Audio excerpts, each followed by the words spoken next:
Okay, guys, let's see the next question. Question is the magnetic moment of an electron is revolving in an orbit around nucleus with an orbital angular momentum is given by. And this question is asked J 2022, guys. Options आपको दे रखे हैं, just you can see. Let's see the solution बेटा. So यहाँ पे थोड़ा समझते हैं कि ये मेरे पास कोई आपका ऑर्बिट है, ठीक है. यहाँ पे इलेक्ट्रॉन ऐसे रिवॉल्व कर रहा है, तो यहाँ पे अगर मानो ये आपके पास मैग्नेटिक मोमेंट की ऐसे डायरेक्शन है, ठीक है.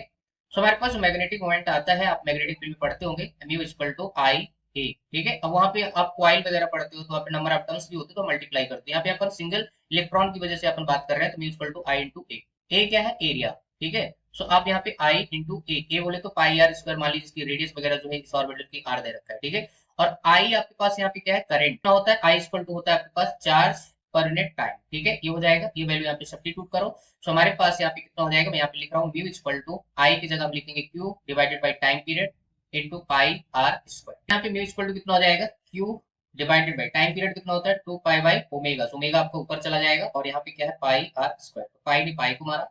सो हमारे पास कितना हो जाएगा? Q omega r square divided by आपके पास 2, ठीक है. सो हम क्या करते हैं, ऊपर नीचे आपका m से मल्टीप्लाई और डिवाइड कर देते हैं, ठीक है. तो ये आपके पास m और डिवाइडेड बाई नीचे m, तो कितना हो जाएगा? म्यू इक्वल टू, ध्यान से देखिए बेटा, Q omega divided by 2m, और यहाँ पे आपके पास एम आर स्क्वायर, ये क्या होता है? मोमेंट ऑफ इनर्शिया, ठीक है. और आई ओमेगा यहाँ पे क्या बन जाएगा? एंगुलर मोमेंटम, ठीक है. आपके पास एम आर स्क्वायर क्या होता है? Moment of inertia. और जैसे ही आप मोमेंट ऑफ इनर्शिया यहाँ पे रखोगे तो हमारे पास आई ओमेगा आ जाएगा. I omega is nothing this angular momentum, Q L divided by आपके पास 2m, ठीक है. ये हो जाएगा.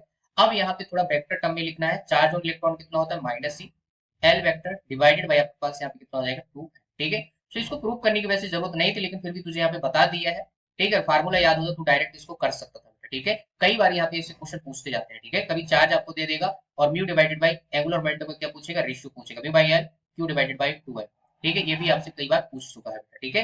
कभी कभी आपको बॉडी दे देगा, है ना, तो उसको आपको मोमेंटम ऑफ इनर्शिया भी निकालना पड़ेगा. तो बेसिकली आपको ओवरऑल जो है कॉन्सेप्ट आता है तो आप आराम से कर सकते हो, और फार्मूला कभी भूल जाते हो तो निकाल सकते हो उसको. ओके गाइस, ओके गाइस, इस पर्टिकुलर क्वेश्चन का जो आंसर जाएगा दैट इज आपका second is the correct answer, ठीक है.